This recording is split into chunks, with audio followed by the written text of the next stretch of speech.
Shogel Maïga, bonjour. Bonjour. Le Conseil national de transition a été installé samedi. Le colonel Malick Diao en a très largement été élu président avec le soutien de membres du M5 RFP.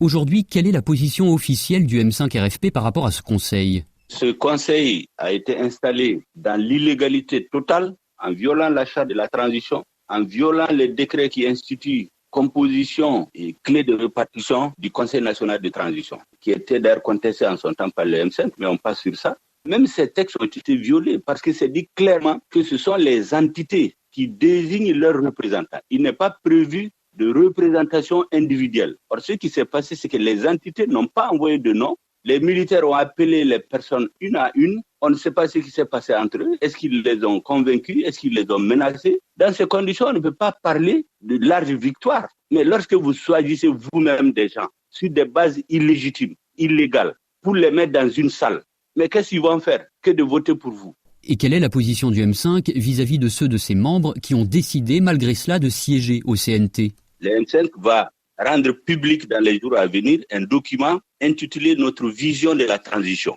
À cette occasion, toutes ces questions vont être traitées et exposées, mais je précise seulement que le M5 n'a pas désigné de personnes et les personnes qui ont été désignées, soi-disant au nom du M5, n'ont pas envoyé de dossier, leur nom s'est retrouvé sur cette liste-là, sans leur accord.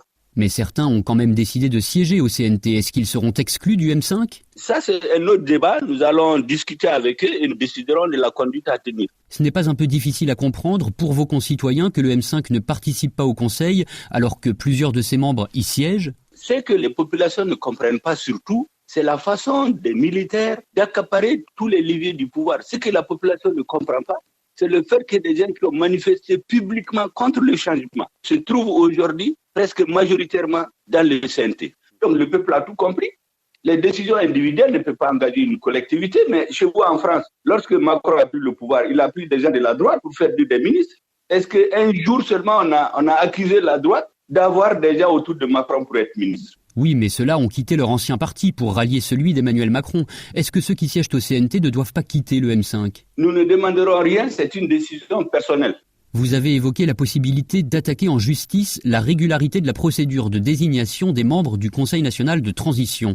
Est-ce que c'est une idée en l'air ou est-ce que vous avez déjà entrepris les démarches ? Les documents dits légaux qui fondent cette transition, c'est la charte et les différents décrets qu'ils ont pris. Le tout a été violé allègrement.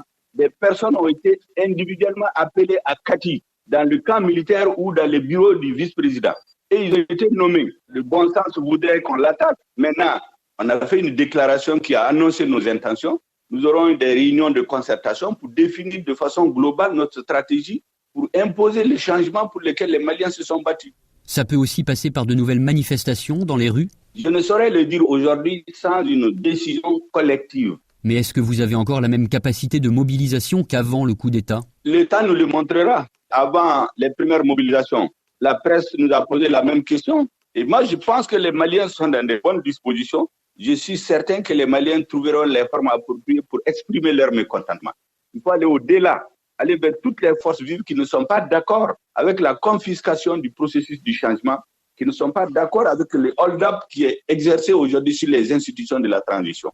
Justement, on voit que ces acteurs se rallient en partie à la transition. Est-ce que les militaires ne sont pas quand même en train de réussir leur pari politique et de rallier une bonne partie de la base du M5 ?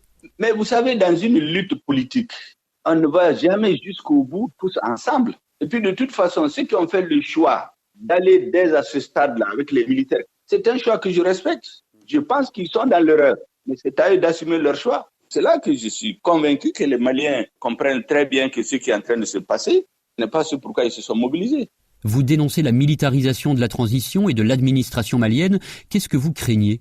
C'est l'instauration d'un régime militaire déguisé. Parce que ce n'est pas le rôle du militaire que de remplacer les politiques pour diriger. Il peut y avoir quelques militaires dans la gestion de l'État, mais la militarisation à outrance ne sert ni l'armée ni la société. Regardez par exemple la nomination des militaires. L'argument qu'ils ont avancé, c'est les questions sécuritaires.